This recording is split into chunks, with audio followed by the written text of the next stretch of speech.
modern fighter aircraft stalked the enemy in total darkness. With an incredible array of sophisticated radar and air-to-air missiles, there is little difference between day and night ops. But it wasn't always this way.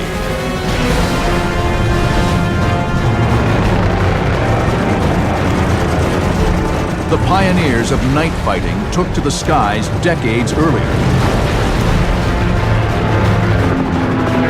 battle-testing new technology and tactics that enabled them to own the night.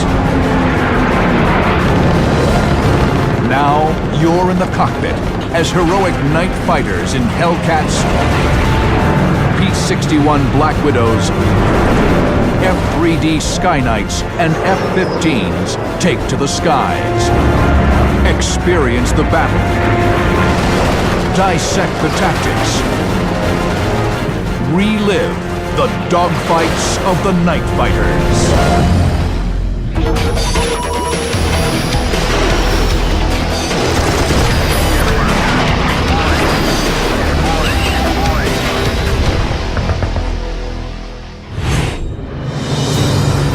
July 4th, 1944, 4:30 a.m.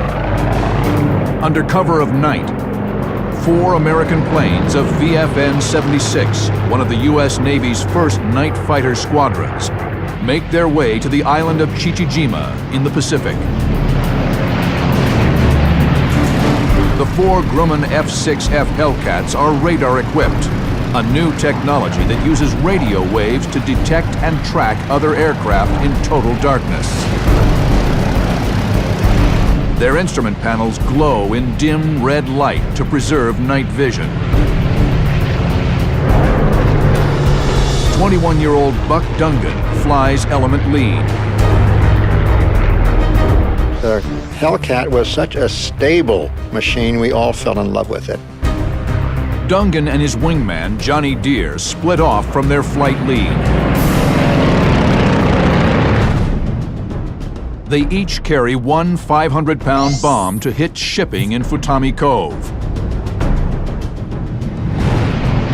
The drone of the Hellcat's Pratt & Whitney engines is heard for miles around, alerting the Japanese to the specter of an American attack.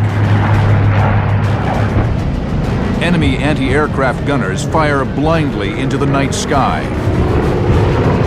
Dungan steers clear of the tracers while using his compass, altimeter, and artificial horizon to navigate, called flying on instruments. Though nighttime combat had occurred as early as World War I, it wasn't until the advent of this sort of advanced instrumentation in the late 1930s that true night fighting and navigation was possible. Soon, Dungan spots a target in the water below, a lightly armored Japanese destroyer escort. We saw a small ship leaving the harbor, and it had an umbrella of fire above it. So I said, Johnny, let's make a low-side run. The Hellcats dropped to wave-top level for the risky broadside attack. Dungan carefully monitors his altimeter and artificial horizon to avoid hitting the water.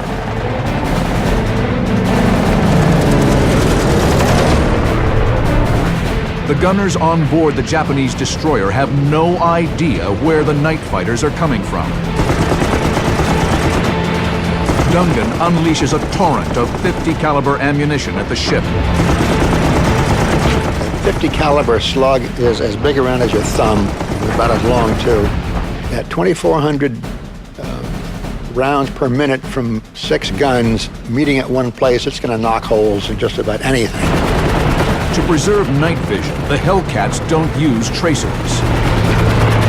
Even without the tracers, you have a great flash, but you don't look at it. You keep your eyesight way ahead, away from light.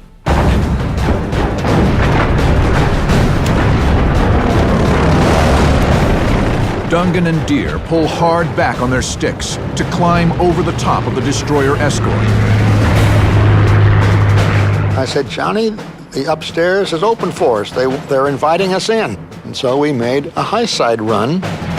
Below them, the ship's gunners still have no idea where the Americans are. The Japanese begin firing low, out over the water. Dungan and Deere rake the deck, firing down the smokestack directly into the engines. Flames erupt and smoke belches from the wounded ship. It is dead in the water. So here, two Hellcats with 650 calibers apiece took on a fighting ship that had a lot of armament, and we beat up on it and we sunk it. Without being detected, the Americans have made quick work of the enemy ship.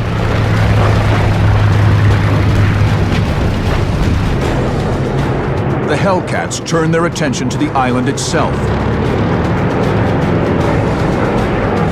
They split up, each patrolling his own sector of sky.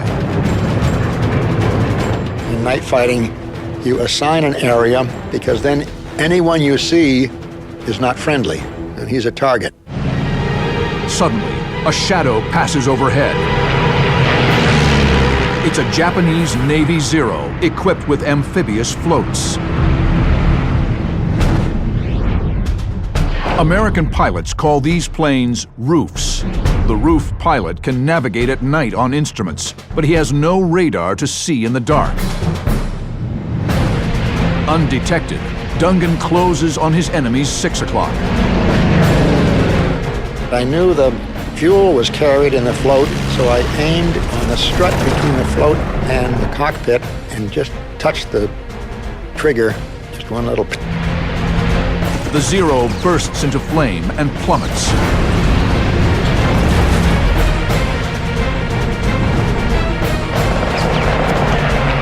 The explosion has given away the Nightfighters' position. Suddenly, tracers rip through the night sky.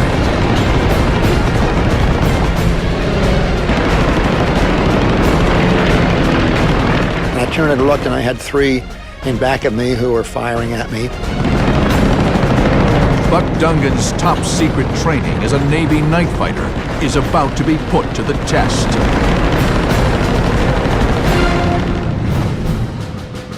In 1943, Buck Dungan joined the U.S. Navy's night fighter program, codenamed Project Affirm, based at Quonset Point in Rhode Island.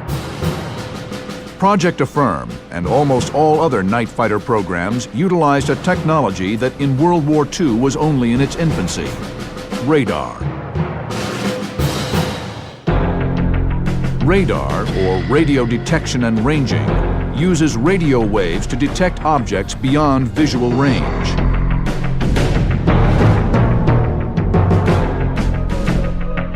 Radio energy is transmitted from an antenna.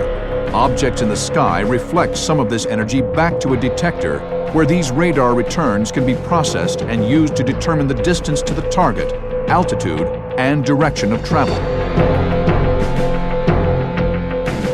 Next to the atomic bomb, the development and various forms of radar was the #2 priority for both America and the British. The British used ground-based radar to combat Luftwaffe daylight bombing during the Battle of Britain. As losses mounted, the Germans were forced to fight at night. The RAF needed a new form of radar, something small enough to fit on an individual airplane. This onboard radar would be a fighter pilot's eyes in the dark, allowing him to steal in close to an enemy and make the kill undetected. The radars were big, bulky pieces of equipment, vacuum tubes, and a lot of heat and needed a lot of power that the airplanes of the day just couldn't deliver. So the British did a lot of the development of these early radars to be able to fit inside still fairly large aircraft, twin engine versus, say, a Spitfire. This new radar, called Airborne Intercept, allowed night fighters to track individual aircraft in total darkness. The British shared the technology with the U.S. Navy in 1940. By 1942, radar sets could fit on single-engine fighters. Project Affirm, America's first night fighter training program, was born.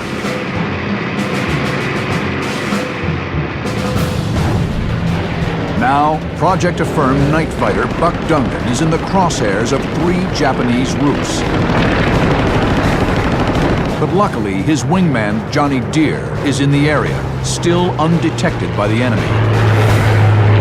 And he said, "Buck, are you all right?" And I said, "I've got some company. I'm having all this fun by myself. I'm going to invite you to the party." Dungan is here. Deere is here. Dungan plans to lead the enemy fighters directly into his wingman's line of fire. Johnny Deere streaks in, using the Japanese gunfire as an aiming reference against the night sky.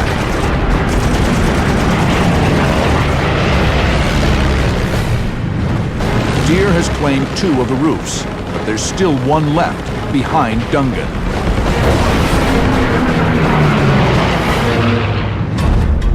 Dungan must reverse direction quickly to turn the tables on the remaining roof. I made a real fast, kill your speed turn, you know, up like that, and pulled around and came in on the fella down here.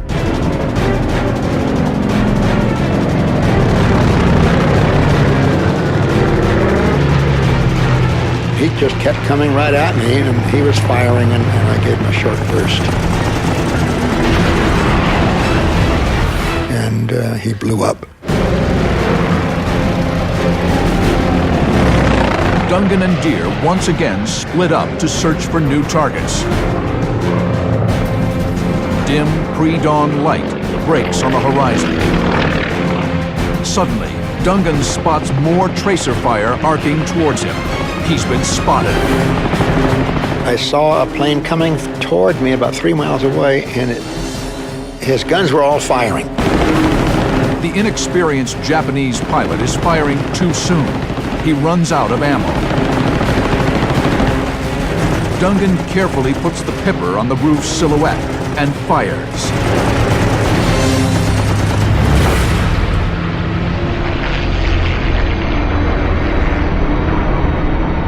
He's made quick work of his opponent. But more roofs are in the air, waiting for the rising sun to light the battlefield. Then I got involved with a very clever fellow who liked to play tag in the clouds. Dungan is here. Another roof is here, trying to duck into a cloud bank. Visibility is already next to nothing. Only the most skilled pilot would attempt to dogfight in the clouds at night.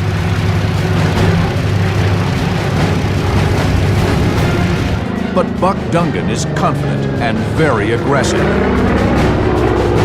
He throttles up and chases the Japanese pilot into the abyss. July 4th, 1944.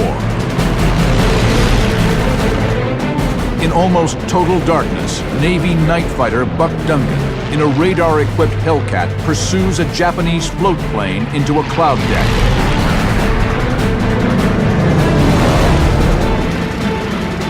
He disappeared in a thick part of the cloud, then came out in a light part. When he came out into visibility, I'd give him a burst, even though I wasn't lined up with him. I'd let him know he's got company. The Japanese pilot must do something to shake the tenacious American night fighter.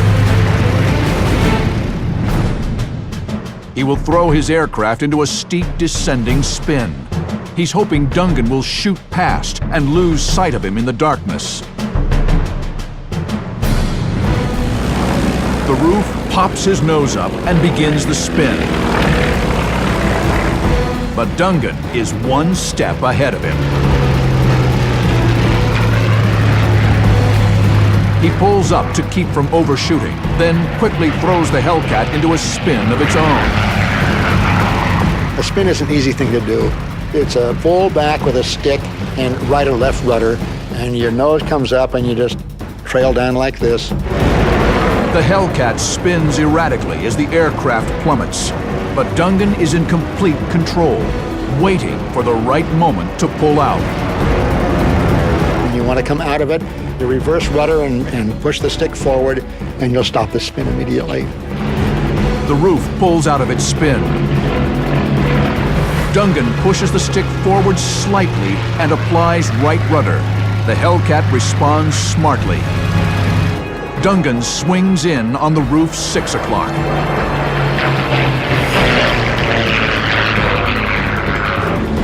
I could see him landing in a cove quite a distance away, so I elevated my guns and found that, by gosh, if I shot up in the air about 20 degrees, my bullets were landing around him. With no tracers, Dungan is accounting for the ballistic drop of the rounds and zeroing in on the roof. Slugs land all around the roof as he hits the water and skips. Dungan fires another burst.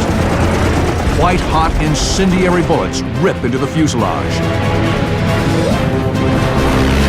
It's an incredible feat of aerial marksmanship.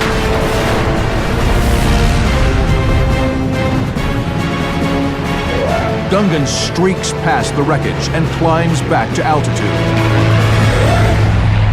Dawn approaches. The night fight will soon be over. Japanese anti-aircraft guns have opened up again, ignoring the risk of hitting their own aircraft.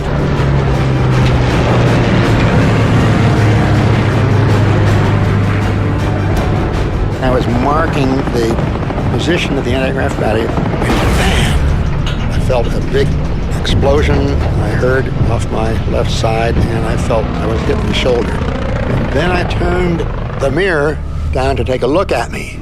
Now, I've got a ruddy complexion, always did have a ruddy complexion, but the person looking back at me was totally white. And I thought, I don't want to look at that ugly face anymore, so I pushed it up. Dungan's F-6F has taken the hammer blows of an unseen roof's 20mm cannon fire.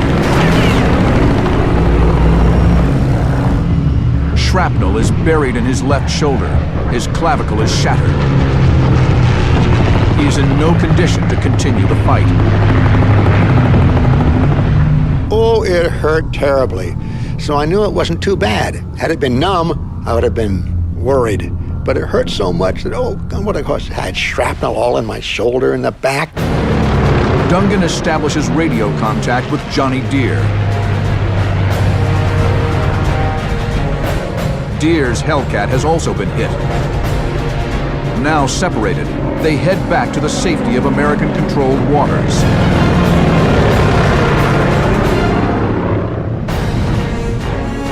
At daybreak, Dungan manages to make an emergency landing on the carrier Yorktown. His wounds will end his combat career.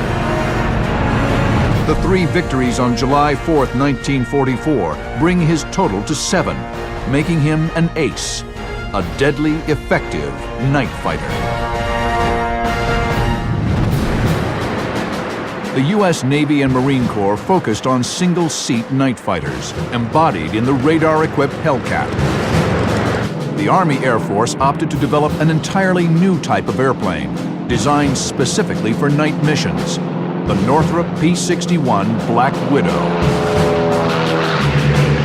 P-61 was the only aircraft in World War II designed from the ground up for night fighting, the only one. The RAF and the Luftwaffe wrote the textbook for night interception, and that started in late '38. The P-61 took everything they learned from the RAF and incorporated it into that plane.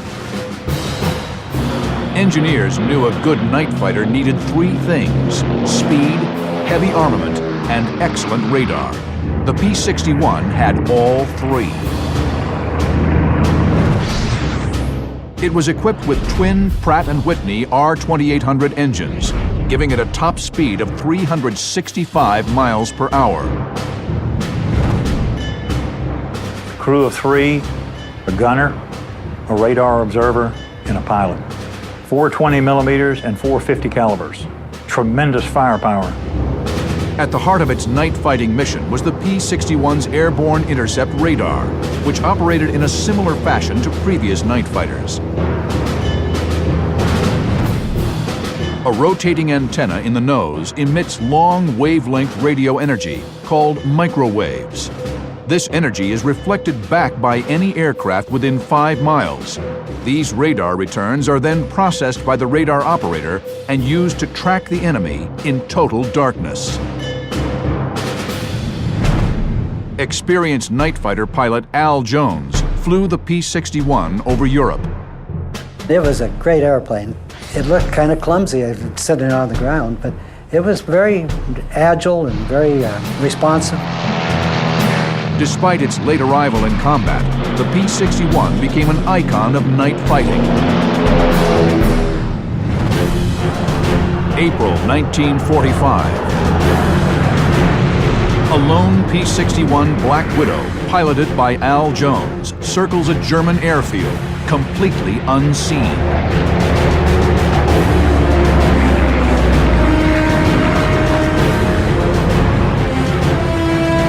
Jones and his radar operator, Lefty Rodofsky, are waiting for enemy night fighters to return to base, called an intruder mission. We were well within Germany, and the Lancasters were bombing Kassel, which is a city in Germany, and we could see them off to our south.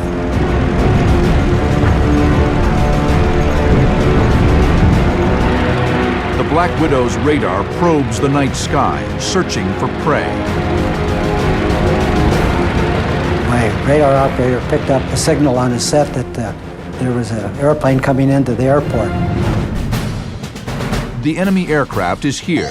Jones is here. Rodofsky will skillfully guide Jones into firing position, using only the P-61's radar.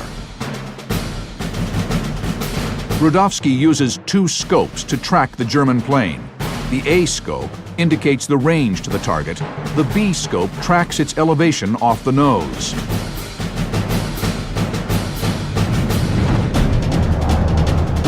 He uses this information to relay instructions to the pilot.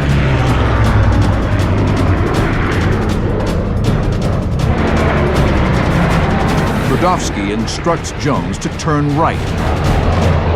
Deep in enemy territory, stealth is their only ally. They must carefully position themselves on the German 6 without being detected. Soon, Jones gets a visual. A German Me-410, a twin-engine fighter often used for night fighting. We followed him in, and when he was about 300 or 400 feet above the runway, like going in for a landing. Undetected, Jones closes in and lines up his shot. All the guns were fixed forward, and we could select them either machine guns only or cannons only or all together. At night, a single burst will reveal his position. Jones carefully centers the pipper on the target. He squeezes the trigger.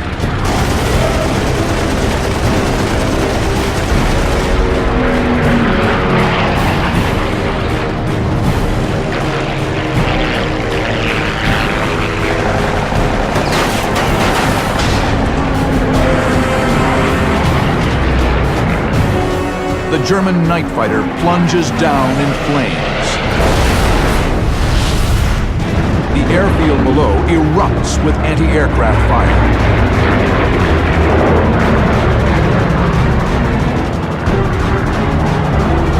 Al Jones pulls up, opens the throttle, and makes a hasty departure. Amazingly, he arrives back at base unscathed. World War II laid the foundation for night fighting and drove technological innovation. But the struggle to own the night would continue unabated into a new era in aviation. The jet age. Air combat in pitch black conditions at over 500 miles per hour will test American pilots as never before. January 12, 1953. In total darkness, a formation of American B-29 bombers approaches their target at Sinuiju, North Korea, escorted by F-3D Sky Knights of the U.S. Marine Corps. The F-3D is equipped with powerful onboard radar, one of the first jet fighters built specifically for nighttime combat operations. It achieved the name of Willie the Whale real quick. It looked like a black whale. And the radar operator and the pilot sat side by side. Had a huge fuselage, twin engines, subsonic, but tremendous firepower with 420 millimeters and outstanding radar. The F-3D's radar covers a 170-degree sweep in front and a 144-degree sweep in back. Marine Major Jack Dunn pilots one of the Sky Knights. Dunn and another F-3D pilot circle the bomber box to maximize the coverage their onboard radar provides. As the B-29s make their drop, the Sky Knight's radar peers into the dark, scanning for threats.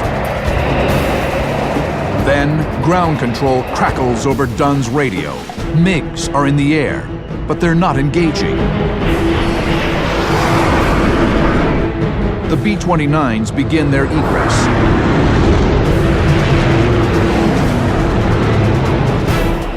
Suddenly, a MiG-15 thunders past. Somehow, the Sky Knight's onboard radar has missed the bandit.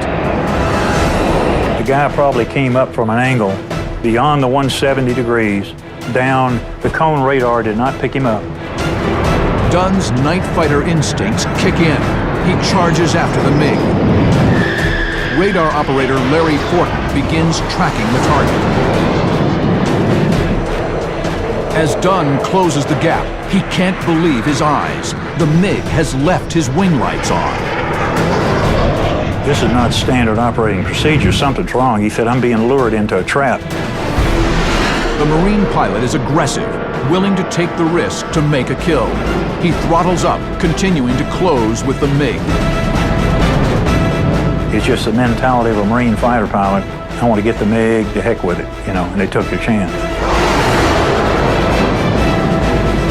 Suddenly, blinding light fills the cockpit. Searchlights from below track the F-3D's movement across the sky, and anti-aircraft gunners open up. He said it just lit up the cockpit like it was noon. It lit them up to where the AAA could get a beat on. The only way to track the MiG is with the F-3D's onboard radar. Larry Fortin will have to talk Jack Dunn through a dogfight with a MiG-15. The MiG-15 is a fast and agile opponent. The swept-wing jet fighter is armed with two 23mm and one 37mm cannon, an airplane built to climb to altitude and destroy American bombers. The MiG-15 is much faster and is more heavily armed. The Sky Knight's slower speed allows it to turn tighter, but at night, the F-3D's onboard radar is its greatest advantage. They had a tail warning radar that went out 4 miles. So if a MiG tried to slip in behind an F-3D, the pilot would be alerted way before they got in firing range and could take evasive action. Then they had a lock-on radar for the guns. Once they got locked onto that target, it had a range of 4,000 yards, which is over 2 miles. Then the pilot could take over with the RO's help, close the gap. He'd get a good solution on the radar. The radar would lock the guns on, fire, and he had a kill. With searchlights tracking him across the sky, Jack Dunn relies solely on the instructions of his RO, Sergeant Larry Fortin. Anti-aircraft shells burst all over the night sky. It's been said that being a night fighter is akin to being a police car chasing a bank robber. Except the police car driver is blind and you're having to describe to the driver what the other car is doing, when to turn, when to speed up, when to slow down, and do that all at night. The jets streak towards the deck. Dunn flies in and out of the searchlights, angling for a shot. I mean, they're flying in pitch black, and Fortin's saying, you got him, you're closing, you got him, stay with it. At 700 yards, the F-3D's radar locks on and adjusts the pipper to help Dunn line up an accurate shot. He fires a burst.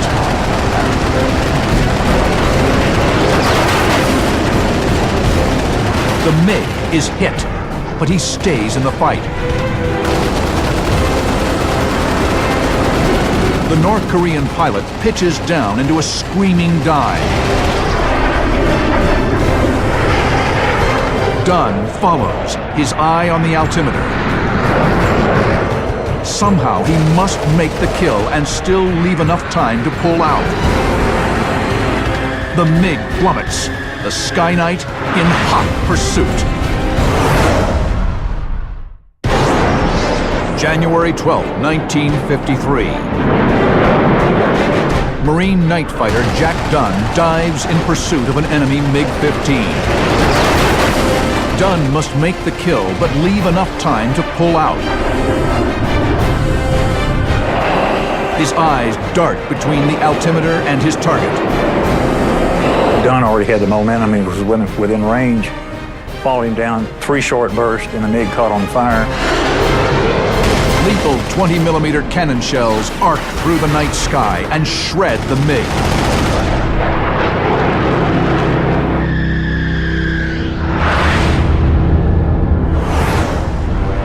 Dunn jams the stick in his gut, straining against the pull of G. The night fighter soars skyward, the smoking wreckage of the MiG-15 in his wake. He throttles up and heads for home. His aggressiveness has paid off.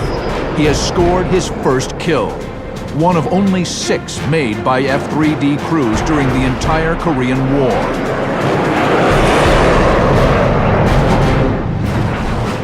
The Korean War showed that jet combat at night was possible. During the following decades, night and all-weather radar intercept capabilities steadily increased. Once Korea was over with, the weapons became much more sophisticated. So to make the kill, all you had to do was make sure your weapons were locked on, fired it, and they found the target. Night and all-weather fighting started to be incorporated into the conventional capability of all fighter aircraft. By Vietnam, the dedicated night fighter was becoming a thing of the past. The number of aircraft types just kept shrinking and shrinking to now it's gone from 4 or 5 true night fighter types in World War II. Hellcat Corsair, P-61 Beaufighter. It's dwindled down now where anything flying in the day can do the same thing at night. In the decades following Vietnam, the United States advanced the tactics and technology of night fighting and beyond visual range combat more than any other nation. No fighter embodies this more than the F-15 Eagle. March 24, 1999, the first night of Operation Allied Force. The combined air forces of the North Atlantic Treaty Organization, NATO, descend on Serbia. F-15 Eagles fly MiG-cap for the massive multinational strike force.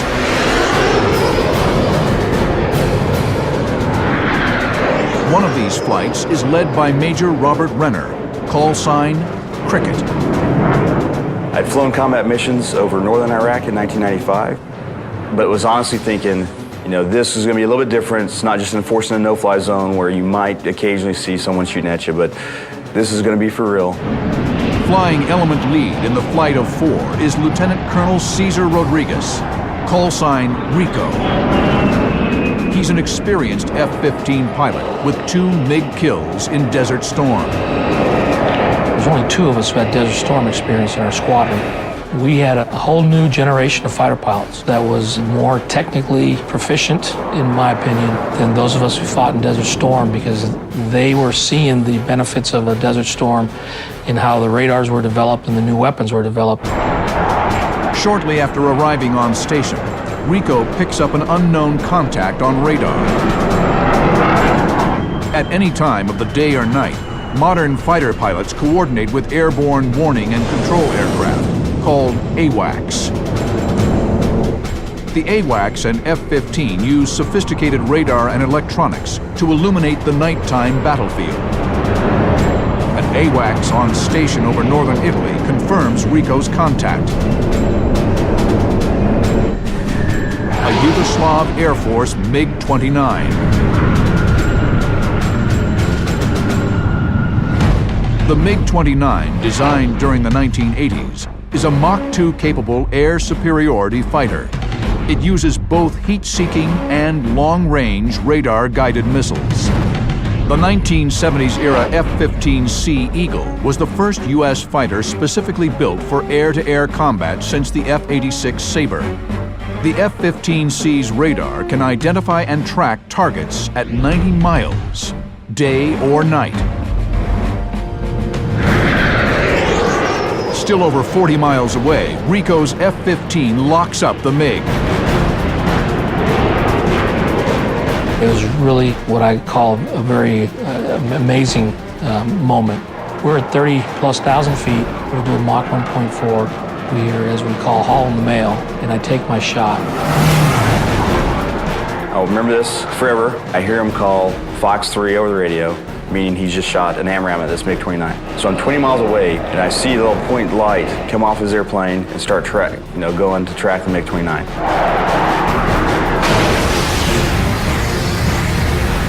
The AMRAAM is first guided by the F-15. Then its own active radar in the body of the missile kicks in.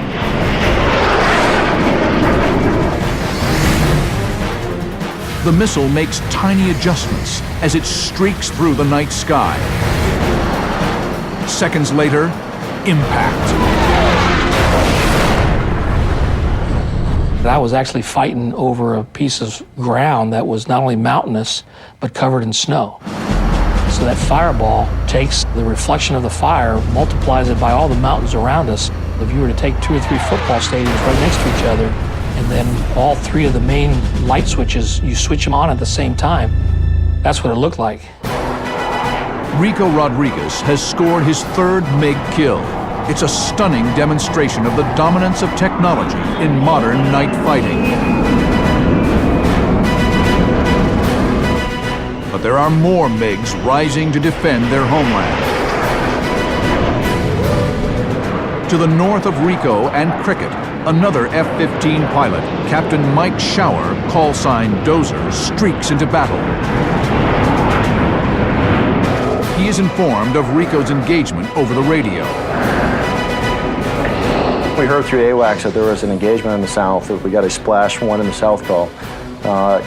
It piques your level of attention up a little bit. Dozer's senses are heightened by the presence of the enemy. He monitors his radar constantly, his only means of peering into the dark abyss that surrounds him. Soon, he will find himself in one of the most intense dogfights of the entire conflict. March 24th, 1999. F-15 Eagle pilot Captain Mike Shower, call sign Dozer, escorts a formation of F-117s to their targets near Belgrade. The stealth fighters are virtually undetectable at night, but they have no air-to-air defense. Dozer and 3 other F-15s are tasked with protecting them. Dozer's radar scans the night sky, searching for any sign of the enemy. Soon, he gets a contact. I brake lock, look a little bit. About 30 seconds later, now I see it starting to march back down the scope, because initially it was going away from me, so we're kind of chasing it this way, and now it's turned high. AWACS confirms its identity, a Yugoslav MiG-29.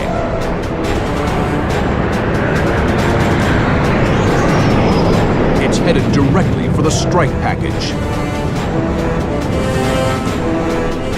The MiG-29 is at 10 o'clock low and 25 miles away. The F-15 gains radar lock. Dozer fires 2 missiles. They're called missiles, they miss, not hittles. So, always shoot 2 to up what we call your PK, your probability of kill.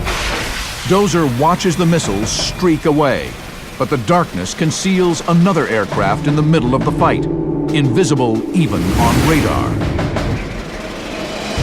In the meantime, which I didn't know and I found out the next night, there was an F-117 directly between myself and the MiG. Before the war, I asked him, I said, hey, we're going to be above you. Depending on where the MiGs are and where you guys are, we may be shooting through you, flying through you. Is that okay? And the weapons officer's like, yeah, it's big sky theory, don't worry, we'll never be close to each other. The missiles roar past the F-117's cockpit, within feet of knocking the aircraft down. And all of a sudden, that first missile over the top of his airplane motor burner, and second missile over the top of his airplane. Oh, good God! He said he starts doing this, looking. He's like, he's got NVGs on. He's like, I'm in the middle of a doggone shootout right now. Unaware of how close he's come to knocking down a friendly aircraft, Dozer monitors the missiles. First missile times out, nothing. And then I'm waiting for the AIM-7. Just as the AIM-7 times out, the target starts to maneuver in a right-hand turn towards the beam. So I'd be looking at him like this. Dozer is here. The MiG-29, alerted to his presence, is now in a climbing right turn towards him. The F-117 is here. The stealth fighter is undetected in the middle of the dogfight. Dozer banks into a left turn to close with the MiG-29. He uses radar to see in the dark and maneuver against his target. He fires another missile.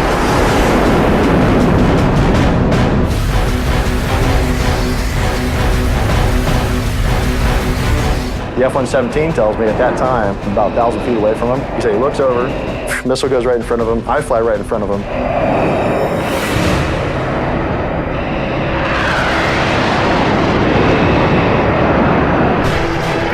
With the third missile airborne, the MiG-29 breaks back hard left, directly into Dozer. The Serbian pilot is breaking into the attack, trying to engage Dozer at close range. So now I'm diving like this. The MiG is in a left-hand turn coming up towards me like that. We're 10,000 feet apart. But, hair in the back of your neck stands up a little bit. The missile tracks almost straight down, then a burst of flame.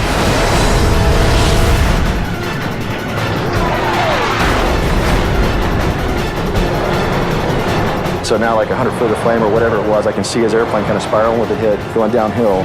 And I continue to kind of do the left-hand turn over the top, watching it. Quite honestly, not doing anything tactical, because I'm just going, wow, look at that. Because I've never seen that before. It is Dozer's first MiG kill.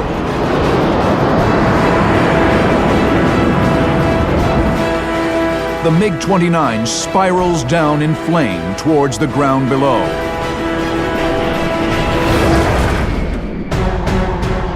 Dozer pulls up out of his turn and starts climbing back to altitude. The victorious F-15 pilot retakes his position above the strike package and continues the patrol. In modern air combat, there is very little difference between night and day. Precision weapons and long-range radar have made the dogfight a long-distance affair. As technology improves, the distance becomes even more remote. The next generation of fighter aircraft, like the F-22 Raptor, adds stealth to the arsenal of the fighter pilot. I think the future with an F-22 is going to be almost boring, which is good for our side and bad for the enemy. But technology is never static. Every breakthrough spawns a countermeasure. The quest to command the sky, day and night, will continue long into the future.